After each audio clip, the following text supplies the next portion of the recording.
আব্দুল্লাহ ইবনে Hudhafa. আমার বন্ধুগণ, আমার খলিফাতুল মুসলিমিন হযরত ওমর রাদিয়াল্লাহু তাআলা আনহুর সময় রোম সাম্রাজ্যের সঙ্গে যুদ্ধ হবে, জিহাদ হবে। কিন্তু রোম সাম্রাজ্যের সম্রাট, রোম সাম্রাজ্যের বাদশা, তার এই ধারণা ছিল বিশ্বনবীর সাহাবাদের ঈমানের অবস্থা জানতো। বিশ্বনবীর সাহাবাদের ঈমানের অবস্থা, ঈমানের হালাত জানতো। বাদশা মনে মনে চিন্তা করেন আর ভাবেন, রোমের মতো এত বড় রাজ্য, আমি এত বড় শক্তিশালী বাদশা, আমার সঙ্গে যুদ্ধ করা, জিহাদ করার ক্ষমতা, সাহস কি করে হয়? খবর পাঠানো হলো, দেখো বিশ্বনবীর সাহাবাদের জনসংখ্যা কত আছে দেখো, আমাদের থেকে কি বেশি? দেখা হলো না, তাদের জনসংখ্যাও বেশি নাই। তাদের কি অস্ত্র শস্ত্র বেশি আছে? না, অস্ত্র শস্ত্র তেমন নাই, পরমাণু নাই, বোমা নাই, কোনো কিছুই নয়, বন্দুক পিস্তল কোনো কিছুই নাই। তাহলে কি করে সাহস পায় আমাদের সঙ্গে যুদ্ধ করবে, জিহাদ করবে? কিভাবে সাহস পায়? এইবারে বাদশা চিন্তা করলো, মনে মনে ভাবলেন যে নিশ্চয়ই এটা হলো তাদের ঈমানের পাওয়ার, ঈমানের শক্তি ওদের আছে, সেই জন্যই ওরা তো সাহসে এগিয়ে আসে। ঘোষণা করে দিল বাদশা, সম্রাট আওয়াজ দিয়ে দিল, যাও তোমরা যুদ্ধ করো, জিহাদ করো, কিন্তু যুদ্ধের ফলাফল যেমন হোক না কেন, মুসলমানদের একটা দল আমার কাছে ধরে নিয়ে আসবা। আমি দেখতে চাই তাদের ঈমানের পাওয়ার শক্তি কত। আল্লাহ নবী সাহাবাদের ঈমানের শক্তি আছে না নাই? বাদশা আদেশ দিয়ে দিলেন যে যুদ্ধের ফলাফল যাই হোক না কেন, তোমরা মুসলমানদের একটা দলকে আমি বাদশা আমার সামনে হাজির করবে, আমি নিজে চোখে আমি সামনে বসিয়ে পরীক্ষা নেব ঈমানের অবস্থা কত। আমার বন্ধুগণ, আমার রোম সাম্রাজ্যের সঙ্গে যুদ্ধ শুরু হয়ে গেল, জিহাদ শুরু হয়ে গেল। সাহাবারা তো এই আশা নিয়ে যুদ্ধ করে, জিহাদ করে যে আমরা যদি জিতে যাই, জয়ী হয়ে যায়, আমরা হয়ে যাব গাজী। আর যদি আমাদের ইন্তেকাল হয়ে যায়, তাহলে তো আমরা হয়ে যাব শহীদ। শহীদের তামান্না নিয়ে সাহাবারা যুদ্ধের ময়দানে চলে গেলেন। আমার বন্ধুগণ, আমার যুদ্ধ শুরু হয়ে গেল। ইতিমধ্যে বিশ্বনবীর সাহাবাদের একটা দল আটক হয়ে গেল, কাফেরদের হাতে, বেঈমানদের হাতে আটক হয়ে গেল। আটক হয়ে যাওয়ার পর বাদশার কাছে খবর গেল, ও বাদশা নামদার, মুসলমানদের একটা দল আমাদের হাতে আটক। আপনি যদি আদেশ দেন, আপনি যদি হুকুম করেন, কাল সকালবেলা আপনার কাছে উপস্থিত করা হবে, আপনার কাছে হাজিরা করা হবে। বাদশা নামদার বলল, ঠিক আছে, আগামীকাল সকালবেলা আমার সামনে ওদেরকে উপস্থিত করবে। মুসলমানদের দলকে নিয়ে যাওয়া হলো। তারপরের দিন বাদশার কাছে নিয়ে যাওয়ার পর বাদশার সামনে ডাকলো। কাফেররা মনে মনে করে বাদশার এইগুলো সব বন্ধু না শত্রু। যারা বাদশার বিরুদ্ধে যুদ্ধ করতে গেছে তারা বাদশার শত্রু না বন্ধু? বলেন, আপনার বিরুদ্ধে যদি কেউ যুদ্ধ করতে আসে, তাহলে যে মানুষটা এসেছে সে আপনার শত্রু না বন্ধু? শত্রু তো, শত্রু। কাফেররা মনে মনে করে বাদশা নামদারের শত্রু সামনে বসা। আজকের আমাদের চোখের সামনে আমরা দেখব মুসলমানদেরকে কতটা শাস্তি দেয়, কতটা ভয়ানক শাস্তি দেয়, সামনে দেখব। বাদশাহ জাফনা বাদশাহ নামদার মুসলমানদের দলকে কাছে ডাকলেন, ডেকে বলছেন, তোমাদের মধ্যে আমির কে আছো বলো, তোমাদের মধ্যে লিডার কে আছো? প্রত্যেকটা যুদ্ধে একটা লিডার থাকে, নেতা থাকে, আমির থাকে, থাকে কি থাকে না? তোমাদের মধ্যে আমির কে? ওই সময় একজন তরুণ যুবক উঠে দাঁড়িয়ে বলে, ও বাদশাহ নামদার, আমাদের মধ্যে আমির হলাম আমি, আব্দুল্লাহ ইবনে হুযাফা। আমি আব্দুল্লাহ ইবনে হুযাফা, আমি হলাম এই দলের আমির। তরুণ যুবক, দেখতো খুব সুন্দর ছিলেন। বাদশাহ দেখে অবাক। বাদশাহ মনে মনে ভাবলো, এত সুন্দর যুবক, দেখতে তো খুব সুন্দর। বাদশাহ জিজ্ঞাসা করছেন, ও আব্দুল্লাহ ইবনে হুযাফা, তোমাকে দেখে তো আমি ভালোবেসে ফেলেছি মনে মনে, তুমি আমার কাছে আসো, একটু আমার কাছে বসো। এমন কথা যখন হাসি মুখে বললেন, বাদশাহ জাফনার মুখ থেকে এমন বার্তা যখন বের হলো, কাফেররা তো অবাক হয়ে গেল। কি ব্যাপার? যাদেরকে শাস্তি দেওয়ার কথা ছিল, যাদেরকে মারার কথা ছিল, যাদেরকে শাস্তি দেওয়ার কথা ছিল, কিন্তু তাদেরকে দেখি কাছে ডাকে, কাছে বসায়, আবার ভালোবাসার দাবি করে। এ বাবা, আমার কথা বুঝতে পারছেন?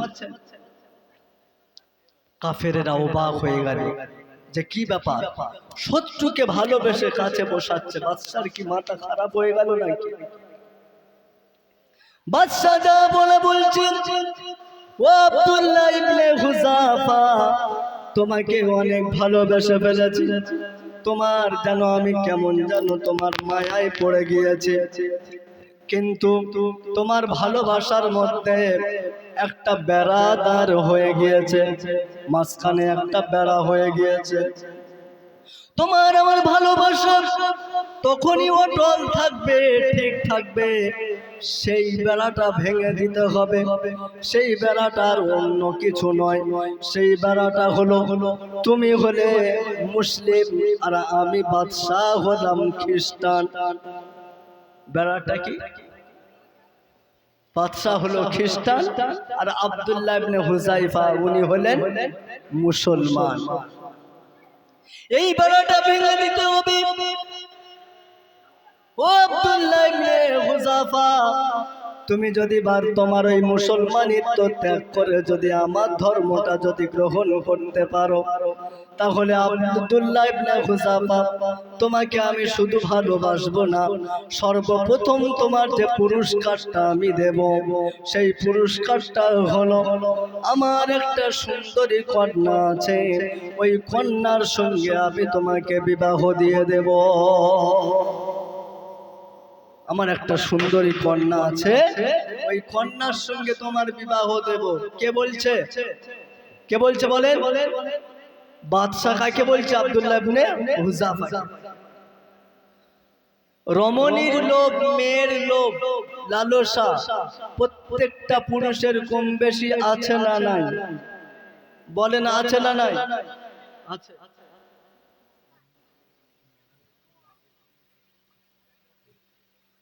আছে না নাই? আছে। প্রথমে লোভ দেখালেন, প্রথমে লালসা দেখালেন, মেয়ের লোভ দেখালেন আব্দুল্লাহ ইবনে হুযাফাকে, যে তোমাকে আমার সুন্দরী কন্যা আছে, কন্যার সঙ্গে তোমাকে বিবাহ দেব। আমার বন্ধুগণ, আমার শুধু এই পর্যন্ত নয়, বাদশা জাফনা বলে, ও আব্দুল্লাহ ইবনে হুযাফা, শুধু তোমাকে আমার জামাই বানাবো না, আপনি আমার জামাই হয়ে যাবে। আমার যখন জামাই হয়ে যাবে, এই পুরো রোম সাম্রাজ্যের অর্ধেক রাজত্ব তোমার নামে আমি লিখে দেব। শুধু আমি লিখে দেব না, আমি মারা যাওয়ার পর আব্দুল্লাহ ইবনে হুযাফা তুমি হবে বিশাল এই রোম সাম্রাজ্যের মালিক, তুমি একমাত্র হবে বাদশা। ও আব্দুল্লাহ ইবনে হুযাফা, শুধু একটাই শর্ত, সেটা হলো তুমি মুসলমানিত্ব ত্যাগ করে তুমি আমার ধর্ম গ্রহণ করো। আব্দুল্লাহ ইবনে হুযাফা রাদিয়াল্লাহু তাআলা আনহু তিনি বললেন, না, এটা কখনো হতে পারে না। আমি আব্দুল্লাহ ইবনে হুযাফা, তুমি এই রোম সাম্রাজ্য কেন, গোটা পৃথিবী যদি আমার নামে লিখে দাও, তবু আমি ঈমান এক বিন্দু আমি দিতে রাজি না।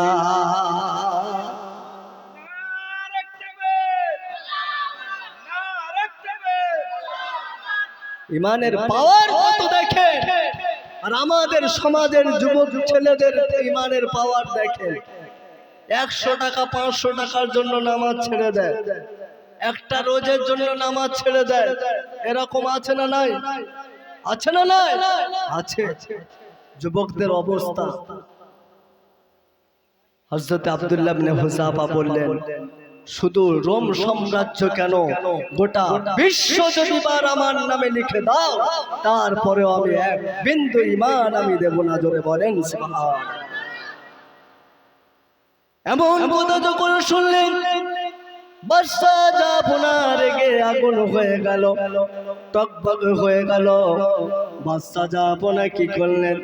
বলছে এমনি হবে না, আমি অনেক কিছু করে দেখলাম, ছলে বলে কৌশলে আমি দেখলাম ঈমান লুট করব, কিন্তু দেখছি না। তাহলে অন্য পন্থা অবলম্বন করতে হবে, অন্য ব্যবস্থা নিতে হবে। যাও যাও, চলে যাও, আব্দুল্লাহ ইবনে হুযাফাকে একটা ঘরের মধ্যে বন্দী করবা।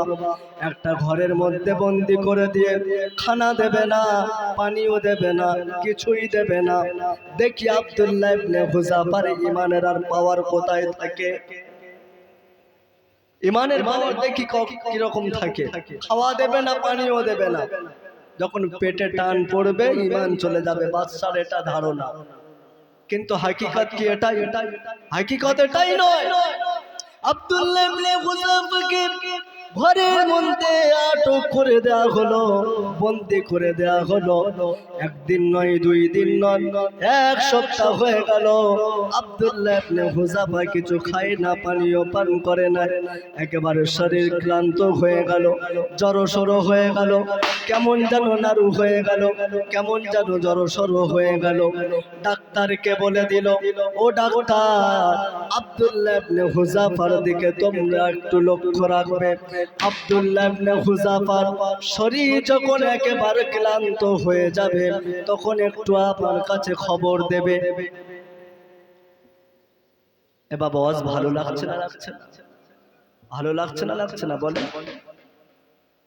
তো বাদশা বলছে, আব্দুল্লাহ ইবনে হুযাফা ডাক্তারকে বলে দিল যে ডাক্তার আব্দুল্লাহ ইবনে হুযাফার দিকে একটু খেয়াল রাখবে। কারণ বাদশার আসল উদ্দেশ্য এটাই নয় যে আব্দুল্লাহ ইবনে হুযাফাকে মেরে ফেলা। আসল উদ্দেশ্য এটা, আসল উদ্দেশ্য এটাই নয়। বাদশার আসল উদ্দেশ্য হলো আল্লাহর নবীর সাহাবা হযরত আব্দুল্লাহ ইবনে হুযাফার ঈমান লুট করে নেওয়া, ঈমান ছিনিয়ে নেওয়া, এটাই তার আসল উদ্দেশ্য। ডাক্তারকে বলে দিল একটু লক্ষ্য রাখবে। আব্দুল্লাহ ইবনে হুযাফা রাদিয়াল্লাহু তাআলা আনহু 1 সপ্তাহ যখন কোনো কিছু খায় না, পানিও পান করে না, শরীর একেবারে ক্লান্ত হয়ে গেলেন। ডাক্তার তখন মনে করল যে হয়তো আব্দুল্লাহ ইবনে হুযাফা আর বাঁচবে না, কথাও বলতে পারে না, হাত আর চলে না, পা আর চলে না, একেবারে ক্লান্ত হয়ে গেছে। 1 সপ্তাহ খানা খায় না, কি রকম অবস্থা হবে? আমাদের যদি বার বিবিরা, আমাদের বউ যদি বার ওই দুপুরের খানা যদি 3টের সময় দেয়, ঘরে দৌড় দে মারবে না? মারবে না? এরকম পুরুষ আছে না নাই? চুলো ভাঙবে না? ভাঙবে না? যদি এই দুপুরের খানাটা যদি 3টে হয়, তাহলেও বিবির খবর খারাপ আছে না নাই? আছে। আব্দুল্লাহ ইবনে হুযাফা 1 সপ্তাহ কিছু খায় না। ডাক্তার চলে গেলেন, বাদশার কাছে খবর দিলেন, ও বাদশা যাবো না। আব্দুল্লাহ ইবনে হুযাফা একেবারে ক্লান্ত হয়ে গেছে, আর মনে হয় বাঁচবে না। আব্দুল্লাহ ইবনে হুযাফাকে বাদশা বললেন, আমার কাছে নিয়ে আসো, আমার কাছে এইবারে নিয়ে আসো। আমার বন্ধুগণ, আমার ডাক্তার যখন এমন কথা বললেন, বাদশা কি করলেন? বললেন, যাও, চলে যাও, খাওয়ার জন্য খাদ্যের কিছু একটু ব্যবস্থা করো, আব্দুল্লাহ ইবনে হুযাফাকে দাও। কি খেতে দেবে? বাদশা ছলে বলে কৌশলে চক্রান্ত করতে লাগলো, কি দেওয়া যায়। বাদশা চিন্তা করলেন, মুসলমানদের একটা জিনিস যদি খাওয়ানো যায় তাহলে অবশ্যই ঈমান ধ্বংস হয়ে যাবে। সেই জিনিসটা অন্য কিছু নয়, সেই জিনিসটা হলো হারাম মাল। হারাম জিনিস যদি ভক্ষণ করানো যায়, ঈমান কমজোরি আসবে না? আসবে না? কম হবে না? হবে না? ইমানের পাওয়ার কমবে না? কমবে না? কমে যাবে। আজ আমাদের সমাজে হারামখোর মাল আছে না নাই? আছে না নাই? আছে, অনেক হারামখোর আছে। একটা জিনিস মনে রাখবেন, এখন তো হারাম বলতে সুদ তো সবার বাড়ি বাড়ি ঢুকে গেছে। মদের কথা বাদ দাও, কিন্তু সুদ, সুদ আমাদের প্রত্যেকটা ঘরে ঘরে। আগে পুরুষরা সুদ খেত, সুদ নিত, এখন আমরা খেয়ে খেয়ে আমাদের ভুঁড়ি এত মোটা হয়ে গেছে, ও মাল ভুঁড়ির জ্বালায় আর চলতে পারে না, এবার বিবিকে দিয়েছে। কথা ঠিক বলছি না ভুল বলছি? বিবিকে দিয়েছে। আবার মেয়েদের আবার একটা করে গ্রুপ আছে, গ্রুপ আছে, 10 জনের মধ্যে একজন হেড, একজন হেড। আবার তার আবার একটু সুন্দর দেখতে হবে, তার আবার একটু সুন্দর দেখতে হবে, তা না হলে কিন্তু গ্রুপের হেড বলে মানা বেনা। যারা করে তারা এগুলো একটু লক্ষ্য রাখে, যে যাকে হেড করছে দেখি সে ঠিক আছে কিনা। আর এ মাল মনে মনে করছে যে আমার বউ তো 4 পাস, জীবনে কেউ ম্যাডাম বলে না, তো অন্তত যদি গুরুগুলোনের যদি ম্যাডাম হয়, হয়ে যদি সবাই ম্যাডাম ম্যাডাম করে, ও ম্যাডাম আর আমি ম্যাডামের স্বামী, তাহলে ওর যদি সম্মান থাকে তাহলে আমি স্বামী, আমার একটু সম্মান হবে না? হবে না?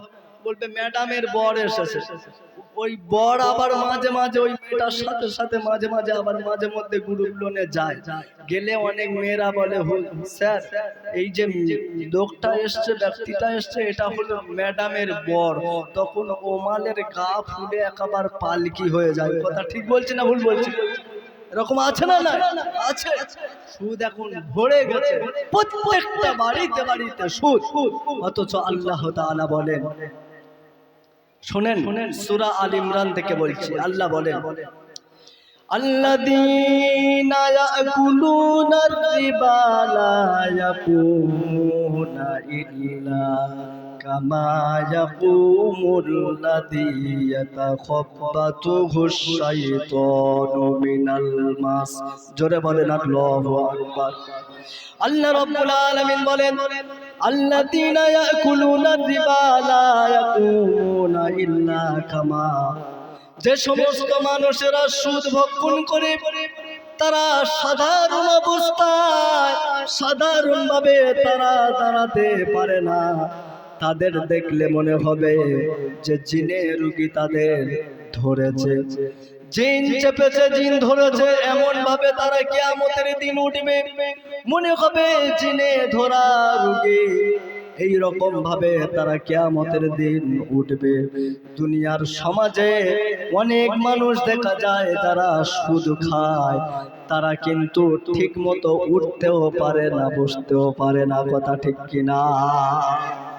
যে কোনো না যে কোনো একটা রোগ ধরেই আছে, হয় ওর কলেরা হয়েছে, তা না হলে ওর বসন্ত হয়েছে, ওর যদি না হয় ওর বইয়ের কলেরা হয়েছে, ওর বইয়ের যদি না হয় তা না হলে ওর সন্তান হসপিটালে ভর্তি আছে, তা না হলে নার্সিং হোমে ভর্তি আছে। যে কোনো না যে কোনো উঠতেও দেবে না, বসতেও দেবে না। এটাই আল্লাহ তাআলা বলেন, আল্লাযীনা ইয়াকুলুনা রিবা লা ইয়াকুমুনা, তারা স্বাভাবিকভাবে দাঁড়াতে পারবে না, ইল্লা কামা ইয়াকুমুল্লাযী ইয়াতাখাব্বাতুহুশ শাইতানু মিনাল মাস, তাদেরকে দেখলে মনে হবে যে তাদের জিনে ধরেছে, জিনে ধরলে যেমন পাগলামি করে সেই রকম পাগলামি, একবার ঘরে, একবার হসপিটালে, একবার নার্সিং হোমে, একবার বাথরুমে, বিভিন্ন জায়গায় ঘুরে বেড়াবে, পাগলার মতো ঘুরে বেড়াবে। কারণ সুদ এমন একটা জিনিস, আপনি যদি নামাজ না পড়েন, ভালো করে শোনেন, তাহলে নামাজ ছাড়ার গুনাহ হবে। রোজা যদি না রাখেন, রোজা না রাখার গুনাহ হবে। হারাম মাল যদি অন্য কোনো কিছু ভক্ষণ করেন, যেমন মদ, মদ খাওয়া হালাল না হারাম? হারাম। আপনাদের এখানে মদ খোরা আছে না নাই? আছে। আপনাদের এখানে আছে। তাহলে মদ হারাম না হালাল? হারাম। তাহলে যে মদ খায় সে হারাম খাওয়ার গুনাহ হবে।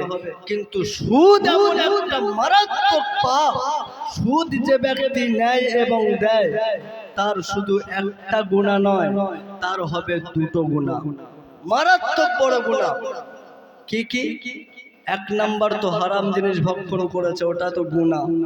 দ্বিতীয় নাম্বার, বিশ্ব নবী সাল্লাল্লাহু আলাইহি ওয়াসাল্লাম বলেন, যারা সুদ খায়, সুদ সবথেকে ছোট গুনাহ হলো সে যেন তার মাকে বিবাহ করলো, সে যেন তার মাকে বিবাহ করলো। আর একটা রিওয়ায়েতে এসেছে, যে ব্যক্তি 1 দিরহাম পরিমাণ সুদ খায় সে যেন 33 বার জিনা করলো, সে যেন 33 বার জিনা করলো। অথচ আমাদের সমাজের ছেলেরা, যুবকেরা, অনেক পুরুষ আছে মায়ের সাথে জিনা করবে, মায়ের সাথে বিবাহ করবে, তবু মানেরা সুদ ছাড়বে না। আছে না নাই? তোমার লজ্জা লাগে না? তোমার শরম লাগে না যে মা তোমাকে ছোটবেলাতে লালন করলো, পালন করলো, সেই মায়ের সঙ্গে বিবাহ করো, সে মায়ের সঙ্গে জিনা করো? শরম লাগে না? তুমি মুসলমান কি করে হলে? বলে কি করে মুসলমান হলে? আল্লাহ তাআলা বলে, যে ব্যক্তি সুদ খায় সবথেকে বড় গুনাহ, তাদেরকে শুনিয়ে দাও যারা সুদ খায় তারা যেন আমি এবং আমার রাসূলের সঙ্গে যুদ্ধ করার জন্য রেডি থাকে। আল্লাহর সাথে যুদ্ধ করার ক্ষমতা কারোর আছে? কারো পাওয়ার আছে? নাই। তাহলে সুদ আমাদেরকে ছাড়তে হবে। হয় রেডি থাকো, আর তা না হলে সুদ বর্জন করো, যে কোনো একটা করো। কারণ আল্লাহ তাআলা বলেন, ইয়ামহাকুল্লাহু রিবা ওয়া ইউরবিস সাদাকা। আল্লাহ তাআলা বলেন, আমি ইয়ামহাকুল্লাহু রিবা, সুদকে আমি মেটাতেই থাকি, সুদকে আমি মেটাতেই থাকি। যারা সুদ নেয় দেখেন অভাব কোনোদিন যায় না, ওদের পাষাণ খুব শক্ত হয়, খুব শক্ত, খুব শক্ত হয়। যারা সুদ নেয় লক্ষ্য করে দেখবেন, আপনাদের গ্রামে যদি থাকে, আপনি ওর খালাতো ভাই যদি বলেন যে ভাই আমি তো তোর খালাতো ভাই, আমার মেয়েটার বিবাহ হচ্ছে না, অন্তত 50,000 টাকা দিয়ে, 50,000 টাকা দিলে তুই আমার ভাই, আমি খুব উপকৃত হব, তোর কথা আমি মনে রাখবো, সারা জীবন তোর জন্য দোয়া করব। ও মালের মনে দয়া হবে না, ও মালের মন, হৃদয় এত বড় পাষাণ, ও আপনাকে ডাইরেক্ট বলে দেবে, ডাইরেক্ট বলে দেবে যে আমার কাছে 4 আনা পয়সা নেই। বলবে না? বলবে না? আমার কাছে 4 আনা পয়সা নেই। অথচ তারপরে আপনি একজনকে ঘুরে পাঠাবেন যে ভাই 50,000 টাকা দাও, তোমাকে লাভ দেব, সুদে লাভ দেব। ওমাল তখন বলবে 50,000 কি জন্য? 1 লাখ টাকা নেই। কথা ঠিক বলছি না ভুল বলছি? 50 কি জন্য 1 লাখ নেই? এরকম হারামখোর মাল আছে না নাই? আছে। ওই জন্য আল্লাহ বলেন, ইয়ামহাকুল্লাহু রিবা, সুদকে আমি মেটাতে থাকি, ওয়া ইউরবিস সাদাকাত, আর সদকা, যাকাত, এগুলো যারা দেয় আমি আল্লাহ আরো বাড়াতে থাকি। জোরে বলেন সুবহানাল্লাহ। জাকাত যারা দেয় খবর নিয়ে দেখবেন, যারা সঠিকভাবে জাকাত দেয়, সঠিকভাবে, আপনাদেরকে আমি বলে যাচ্ছি খাপুরের মানুষদের কাছে, কাল সকালবেলা খবর নেবেন, যারা সঠিকভাবে আদায় করে জাকাত, আপনি জিজ্ঞাসা করবেন এবছর যদি 1 লক্ষ টাকা জাকাত দেয়, দেখবেন তার পরের বছর তার 2 লক্ষ টাকা জাকাত দিতে হয়। সুবহানাল্লাহ বলেন। মানে আল্লাহ তাআলা মাল আরো কি বাড়িয়ে। ওই জন্য হারামকে বর্জন করতে হবে। হারাম যদি বর্জন করতে পারি ইমানের পাওয়ার আসবে, ইমানের শক্তি আসবে, ইমান মজবুত হয়ে যাবে, বেদিনেরা থর করে কাঁপবে। আজকের মুসলমান সমস্ত জায়গায় লাঞ্ছিত, সমস্ত জায়গায় বঞ্চিত, অপমানিত, কখনো আমাদের জানের উপরে, কখনো আমাদের সম্পদের উপরে, কখনো ইসলামের উপরে, কখনো মসজিদের উপরে, কখনো মাদ্রাসার উপরে, বিভিন্ন ভাবে বিভিন্ন দিক থেকে আমাদের উপর হামলা চলছে না চলছে না বলেন? মিডিয়ায় দেখছি, নেটে দেখছি, প্রতিদিন খবর। ফিলিস্তিনের দিকে তাকাও, শুধু ফিলিস্তিন নয়, ফিলিস্তিনের আগে বাবরি দখল হয়ে গিয়েছে, বাবরি দখল হয়ে গিয়েছে। আপনি মনে মনে করছেন ওটা তো কোর্টের রায়, আমি আর কি করব, ও তো কোর্টের রায়, ও তো কোর্টের রায়, আমরা আর কি করব। একটা জিনিস মনে রাখবেন মুসলমান, একটা জিনিস মনে রাখবেন, সব যদি আসমান থেকে ফায়সালা হবে, সব যদি আসমান থেকে যদি ফায়সালা হবে, তাহলে উহুদের যুদ্ধে সাহাবারা শহীদ হতো না, বদরের যুদ্ধে সাহাবারা যুদ্ধ করতো না, জিহাদ তারা করতো না, মুতার যুদ্ধে তারা জিহাদ করতো না, প্রয়োজন তাদের ছিল না। সব যদি আসমান থেকে ফায়সালা হবে। আল্লাহ, ওই জন্য বলবো বাপ, আজকের বাবরি দখল হয়ে গিয়েছে, বাবরি দখল হয়ে গিয়েছে। এমনি করে মুসলমান মার খাচ্ছে, মায়ানমারের মুসলমান মার খেয়েছে, গুজরাটের মুসলমান মার খেয়েছে, ফিলিস্তিনের মুসলমান মার খাচ্ছে। এমনি করে দেখবেন আস্তে আস্তে বাবরি মসজিদ দখল হয়ে গিয়েছে, ফিলিস্তিনকে নিয়ে তারা হামলা চলছে। আজও যদি আমরা চুপ থাকি, দেখবেন আগামীকাল নাখোদা মসজিদ দখল হয়ে যাবে। এমনি করে সমস্ত বড় বড় দিল্লির জুমা মসজিদ, জামে মসজিদ দখল হয়ে যাবে। তারপরেও যদি চুপ থাকি, আমাদের চুপ থেকে চুপ থাকতে থাকতে দেয়ালে পিঠ ঠেকে গেছে, দেয়ালে পিঠ ঠেকে গেছে, হোটার আর জায়গা একদম নেই। এরা শুধু মনে মনে খালি তসবিহ গুনতেছে আর সবর করতেছে, শুধু তসবিহ গুনছে। তসবিহ গোনা সব জায়গায় চলে না বাপ, এটা তসবিহ গোনার সময় নয়, এটা জিকির করার সময় নয়। দেয়ালে পিঠ ঠেকে গিয়েছে, আপনি যদি এখনো পর্যন্ত যদি সোজা হয়ে না দাঁড়াতে পারেন, সামনের দিকে যদি এগিয়ে না আসতে পারেন, দেখবেন আস্তে আস্তে আস্তে আস্তে ফিলিস্তিন দখল হয়ে যাবে, মসজিদে আকসা দখল হয়ে যাবে, জামে মসজিদ দখল হয়ে যাবে, নাখোদা মসজিদ দখল হয়ে যাবে, টিপু সুলতান মসজিদ দখল হয়ে যাবে। আমাদের মুসলমানদের যে সমস্ত বড় বড় মসজিদ, খানকা, মাদ্রাসাগুলো আছে, সমস্ত সবকিছু দখল করবে। তারপরে দেখবেন কোনো একটা সময় হঠাৎ করে এসে দেখবেন আপনার গ্রামে এসে আপনার মসজিদে তালা দিয়ে দেবে, তখন কিচ্ছু করার থাকবে না। কথা ঠিক কিনা? ওই জন্য চুপ থাকলে হবে না বাপ। আল্লাহ রাসূল সাল্লাল্লাহু আলাইহি ওয়াসাল্লাম আমাদেরকে যেমন সবর করতে শিখিয়েছেন, ধৈর্য ইখতিয়ার করতে যেমন শিখিয়েছেন, ঠিক তেমনি ভাবে প্রয়োজন এলে ইসলামের জন্য, ইসলামের খাতিরে, কোরআনের জন্য, দ্বীনের জন্য আমাদেরকে এগিয়ে যেতে হবে। কথা ঠিক কিনা? ওই জন্য বাপ অনুরোধ করে বলবো, ঈমানকে জাগ্রত করো, ঈমানকে মজবুত করো। সাহাবা আব্দুল্লাহ ইবনে হুযাফা রাদিয়াল্লাহু তাআলা আনহু, তার ঈমানের পরীক্ষা চলছে, হারাম মাল ভক্ষণ করাবে, ঈমান কমজোর করাবে। মুসলমান আব্দুল্লাহ ইবনে হুযাফা এক টুকরো হারাম খেলেন না, আর আপনি সারা দিন রাত হারাম মাল ভক্ষণ করে আপনি বলছেন আমি মুসলমান, আপনি বলছেন আমি মুসলমান। আমার বন্ধুগণ, আমার হযরত আব্দুল্লাহ ইবনে হুযাফার কাছে খাদ্য যখন পেশ করা হলো, খাদ্য যখন নিয়ে যাওয়া হলো, একদিন নয়, দুই দিন নয়, এক সপ্তাহ যাবত কিছু খাই নাই। যখন খাদ্য সামনে নিয়ে যাওয়া হলো, খাদ্যটা ছিল কি?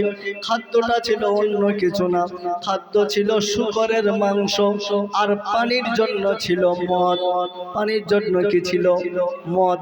দুটোই শরিয়াতে হালাল না হারাম? দুটোই হারাম।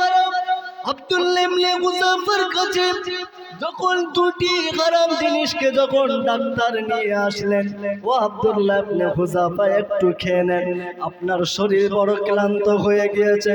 আব্দুল্লাহ ইবনে হুযাফা জিজ্ঞাসা করলেন ডাক্তারকে, ও ডাক্তার আমার জন্য কি নিয়ে এসেছো? ডাক্তার বলছেন আপনার জন্য এনেছি শুকরের মাংস আর পানি পান করার জন্য তার বদলে নিয়ে এসেছি মদ। তাড়াতাড়ি খেয়ে নেন, শরীরে শক্তি ফিরে আসবে, হাতে শক্তি হবে, পায়ের শক্তি হবে, আপনি কথা বলতে পারবেন। আব্দুল্লাহ ইবনে হুযাফা যে মানুষটার হাতে শক্তি ছিল না, পায়ে শক্তি ছিল না, কথা বলার ক্ষমতা ছিল না, ওই আব্দুল্লাহ ইবনে হুযাফা ঈমানের পাওয়ারে, ঈমানের তেজে তিনি আল্লাহ তাআলা জবান খুলে দিলেন। আব্দুল্লাহ ইবনে হুযাফা বলছে, ও ডাক্তার আমার সামনে থেকে এগুলি তাড়াতাড়ি নিয়ে চলে যাও, যদি না নিয়ে যাও তাহলে আমি এগুলি এক্ষুনি লাথি মেরে ফেলে দেব। নারায়ে তাকবীর, নারায়ে তাকবীর। এগুলি আগে হটাও, তা না হলে লাথি মেরে আমি ফেলে দেব। হারাম জিনিস নিয়ে এসে আমার ঈমান লুট করার চেষ্টা করছো। খোদার কসম করে বলবো, জীবন বাজি রাখবো, তারপরেও এক বিন্দু পরিমাণ হারাম জিনিস ভক্ষণ করতে রাজি না। আব্দুল্লাহ ইবনে হুযাফা, আমি রাজি না। এমন কথা যখন বললেন ডাক্তার তো অবাক হয়ে গেল, আশ্চর্য হয়ে গেল। কি ব্যাপার, ঈমানের এত পাওয়ার, ঈমানের এত শক্তি, যে মানুষটা এক সপ্তাহ কিছু খায় না, চলতে পারে না, কথা বলতে পারে না, এখন হারাম জিনিস দেখার সাথে সাথে কি ব্যাপার এত রেগে গেল। ঈমানের পাওয়ার দেখে ডাক্তার ছুট দিয়েছে বাদশার কাছে। ও বাদশা, যা পড়ে আব্দুল্লাহ ইবনে হুযাফার কাছে যখন এই হারাম দুটি জিনিসকে যখন নিয়ে গেলাম, আব্দুল্লাহ ইবনে হুযাফা এই হারাম জিনিসের কথা শোনা মাত্র রেগে লাল হয়ে গেল। শুধু রেগে আগুন হয়ে গেল না, বলল এই কথা আমাকে বলল যে অবশ্যই তাড়াতাড়ি এখান থেকে নিয়ে যাও, যদি না নিয়ে যাও তাহলে এই সমস্ত খাদ্যগুলি লাথি মেরে ফেলে দেব। বাদশা শুনে অবাক হয়ে গেল। বাদশা চিন্তা করল কোন রকম ভাবে তো আব্দুল্লাহ ইবনে হুযাফার ঈমানকে লুট করা যায় না। কি ব্যাপার তাহলে, এইবারে জানে শাস্তি দিতে হবে, জানে মারার প্ল্যান করতে হবে, জানের ভয় দেখাতে হবে। এইবারে দয়া করে আমাকে আপনারা বলুন, ও খাঁপুরের মানুষেরা, সকলের আমাদের কম বেশি জানের ভয় সবার আছে না নাই? আছে না নাই? সবার জানের ভয়, যে যত বীর পুরুষ হোক, যে যত বড় পালোয়ান হোক আর ডন হোক আর নেতা হোক, সকলের জানের ভয় আছে। বাদশা চিন্তা করলো যে সম্পদের লোভ দেখিয়ে, নারীর লোভ দেখিয়ে, শুধু তাই নয় হারাম জিনিসও সামনে নিয়ে গেলাম খাওয়ানোর জন্য, কোনো কিছুতেই কাজ হচ্ছে না, ঈমান এত মজবুত, নিশ্চয়ই জানে মারার হুমকি দিলে এইবারে হয়তো ঈমান চলে আসতে পারে।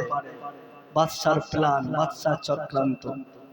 কিন্তু বাদশা, তুমি জানো না, তুমি তো সামান্য হযরত মূসা আলাইহিস সালাতু ওয়াস সালামের দিনকে মেটানোর জন্য ফেরাউন কোন চক্রান্ত করে নাই? ফেরাউন অনেক চক্রান্ত করেছে মূসা আলাইহিস সালাতু ওয়াস সালামের দিনকে মেটাবো, কিন্তু মূসা আলাইহিস সালাতু ওয়াস সালামের দিনকে মেটাতে গিয়ে নিজেই মিটে গেছে। কথা ঠিক কিনা? নিজেই শেষ হয়ে গিয়েছে। শুধু শেষ নয়, জিল্লাতের সাথে অপমানিত হাবুডুবু খেতে খেতে শেষ হয়েছে, পানি খেতে খেতে শেষ হয়েছে মাল। কথা ঠিক বলছি না ভুল বলছি? শুধু তাই নয়, ইব্রাহিম আলাইহিস সালাতু ওয়াস সালামকে দিন মেটানোর জন্য, দিনকে শেষ করার জন্য, ঈমানকে লুট করার জন্য ইব্রাহিম আলাইহিস সালাতু ওয়াস সালামকেও জানের ভয় দেখিয়েছেন না দেখায়নি? এবার ঘটনা শোনেননি? ইব্রাহিম আলাইহিস সালাতু ওয়াস সালামেরকে জানের ভয় দেখিয়েছেন না দেখায়নি? দেখিয়েছেন। কেমন জানের ভয়? আগুনে ফেলা হুমকি দিয়েছেন। শুধু ফেলার হুমকি দেয়নি, আগুনে ফেলেছে, আগুনে ফেলেছে। এতটা উত্তপ্ত, যার আশেপাশে কেউ যেতে পারে না, একটা চরক গাছের ব্যবস্থা করলো, দোলনার ব্যবস্থা করলো, যে কিভাবে আগুনের মধ্যে ফেলে দেওয়া হয়, কারণ আশেপাশে তো যাওয়া যায় না। আমার বন্ধুগণ, আমার ইব্রাহিম আলাইহিস সালাতু ওয়াস সালামকে যখন নমরুদ কি করলেন, আগুনে ফেলে দেওয়া হলো। আগুনের কাজ হলো শেষ করে দেওয়া। সে যাই হোক না কেন, দেখেন নাকি আপনারা কিছুদিন আগে আমেরিকায় একটা দাবানল জ্বলেছে। আমেরিকায় লক্ষ লক্ষ ডলার, কোটি কোটি ডলার শেষ হয়ে গিয়েছে, পুড়ে ছাই হয়েছে। শুনেছেন না শুনেননি? শুনেছেন? শুনেছেন। আগুনের পাওয়ার ক্ষমতা এত, শেষ করে দিয়েছে। তাদের অহংকার, তাদের তাকাব্বুর, তাদের দিমাগ। তারা বলতো সারা বিশ্বের ডন হলাম আমরা, সারা বিশ্বের দাদা হলাম আমরা। কিন্তু আল্লাহ তাআলা বলেন না না না, তোদের থেকে একজন দাদা আছে, সেটা হলাম আমি আল্লাহ। তোদের থেকে অনেক পাওয়ার, কথা ঠিক কিনা?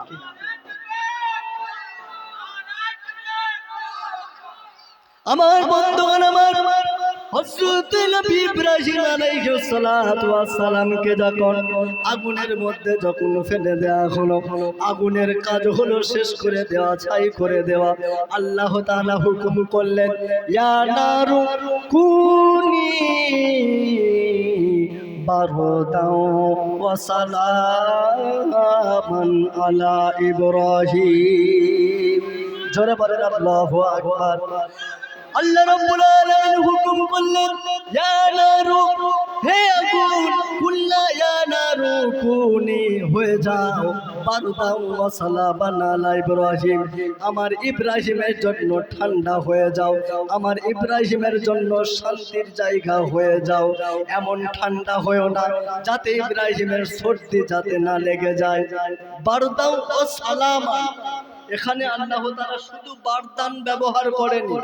বারদান মানে হলো ঠান্ডা, আর তারপরেই বলছে সালামান, এমন শীতল হবে, এমন ঠান্ডা হবে যেন আরামদায়ক জায়গা হয়। জোরে বলেন সুবহানাল্লাহ। যেমন আমরা এসির মধ্যে থাকি, এসিতে যখন থাকি আমরা, আমাদের একটু আরাম হয় কি হয় না? আরামদায়ক জায়গা। আল্লাহ তাআলা এসিতে পরিণত করে দিলেন আগুনকে। জোরে বলেন সুবহানাল্লাহ। তো আমি বলতে চাই, বাদশা প্ল্যান করছে, চক্রান্ত করছে, আব্দুল্লাহ ইবনে হুযাফার ঈমান ছিনিয়ে নেবে, কিন্তু না, নমরুদও পারেনি।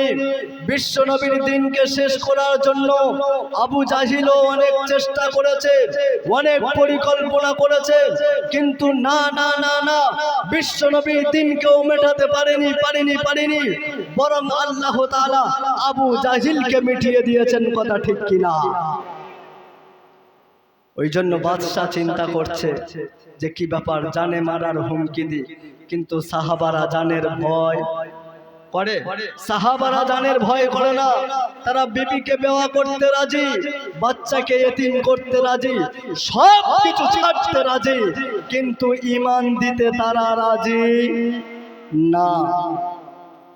আমার বন্ধুগণ, আমার হযরত আব্দুল্লাহ ইবনে হুযাফা রাদিয়াল্লাহু তাআলা আনহুকে কাছে নিয়ে আসার অর্ডার দিয়ে দিলেন বাদশা বললেন, আব্দুল্লাহকে কাছে ডাকো।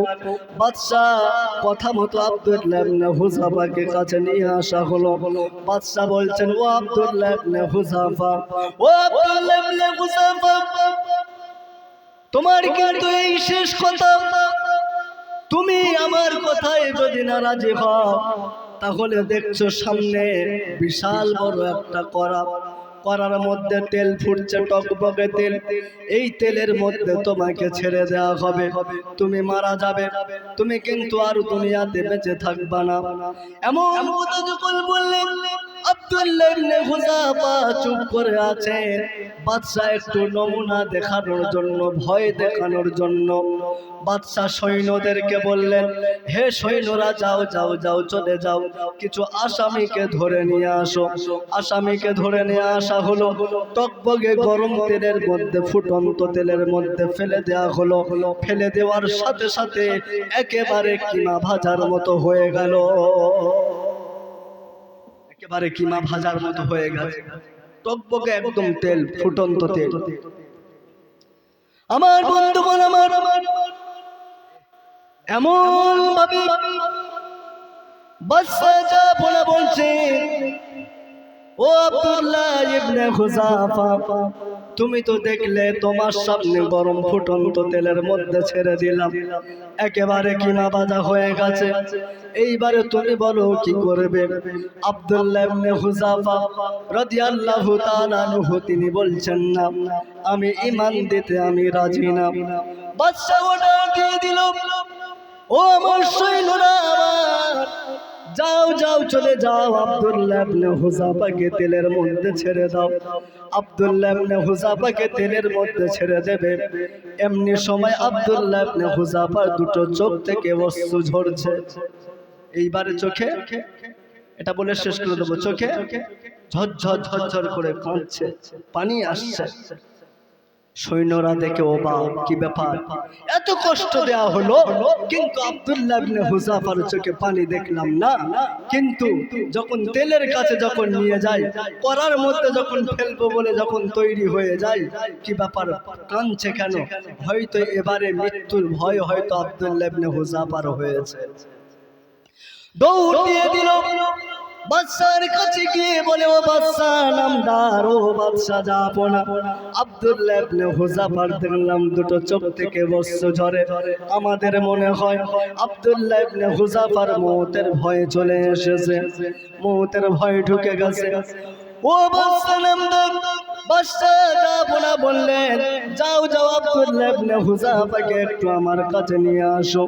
বাদশা জাফর বলে, ও আব্দুল্লাহ ইবনে হুযাফা, এত কষ্ট দিলাম, এত কিছু করলাম, তোমার তো চোখে পানি দেখা গেল না, কিন্তু মরণের যখন ভয় দেখালাম এত কান্না করো কেন? আব্দুল্লাহ ইবনে হুযাফা বাদশা কি বলেছিল, বাদশা নামদার, ও বাদশা জাফর, না না না, আমি মওতের ভয়ে আমি কান্না করি না, আমার আফসোস, আমার একটা আফসোসে আমি কান্না করি, আমার একটাই আফসোস হয়, একটা আমার দুঃখ হয়। আফসোসটা হলো, আমাকে যদি তেলের মধ্যে ছেড়ে দেওয়া হয়, আমি মারা যাব, আমি শহীদ হয়ে যাব, কিন্তু একবারও তো শহীদ হয়ে গেলাম। আমার আফসোস হয়, আল্লাহ তাআলা আমার একটা জান না দিয়ে যদি শত শত যদি জান দিত, জীবন দিত, আমাকে কোনার মধ্যে ফেলে দেওয়া হতো, টকবগে তেলের মধ্যে ফেলে দেওয়া হতো, আমি মারা যেতাম, শহীদ হয়ে যেতাম, আবার আমার আল্লাহ তাআলা জীবন দান করত, আবার ফেলে দেওয়া হতো, আবার শহীদ হয়ে যেতাম। এরকম ভাবে শত শতবার যদি আমি শহীদ হয়ে যেতাম, তাহলে আমি আরো অনেক ধন্য হয়ে যেতাম। নারায়ে তাকবীর, নারায়ে তাকবীর। আমার বন্ধুগণ, বাদশা দেখে অবাক হয়ে গেল যে না, আব্দুল্লাহ ইবনে হুযাফার কাছ থেকে ঈমান লুট করা যাবে না। বাদশা স্যালেন্ডার হয়ে গেল, মাথা নিচু করে নিল, নিয়ে আব্দুল্লাহ ইবনে হুযাফাকে বলছে, আব্দুল্লাহ ইবনে হুযাফা, একটা শর্ত তো অন্তত মানো। কি শর্ত? একটা শর্ত যদি মানতে পারো তোমাকে ছেড়ে দেওয়া হবে, শুধু তোমাকে নয়, তোমার দলবল যত আছে আমি সবাইকে ছেড়ে দেব। কি শর্ত? শর্ত হলো এটাই, তুমি আমার কপালে একটা চুমা দাও। সুবহানাল্লাহ বলেন, একটা চুমা দাও। আমার বন্ধুগণ, আমার বাদশা জাফর এমন কথা যখন বললেন, আব্দুল্লাহ ইবনে হুযাফা চিন্তা করলেন, চুমা দেবো একটা, এ তো কোনো কিছু যায় আসে না, আমি ছাড়া পাবো, আমার দল বড় ছাড়া পাবে, একটা নয় চুমা দিলাম, ঠিক আছে। বাদশা জাফর কপালে একটা চুম্বন দেওয়ার কারণে বাদশা ছেড়ে দিল। এইবারে আব্দুল্লাহ ইবনে হুযাফা দল বল নিয়ে যখন খলিফাতুল মুসলিমিন হযরত ওমর ফারুক রাদিয়াল্লাহু তাআলা আনহুর কাছে যখন গেলেন, যাওয়ার পরে বৃত্তান্ত ওয়াকিয়া, বৃত্তান্ত ঘটনা যখন বললেন, তখন খলিফাতুল মুসলিমিন হযরত ওমর ফারুক রাদিয়াল্লাহু তাআলা আনহু সবাইকে সামনে নিয়ে বললেন, তোমরা সবাই হযরত আব্দুল্লাহ ইবনে হুযাফার কপালে সবাই একটা একটা করে চুম্বন দেবে। এই হলো সাহাবাদের ঈমানের পাওয়া। ওই জন্য বলবো, বাপ নসিহত অনেক শুনেছি, অনেক নসিহত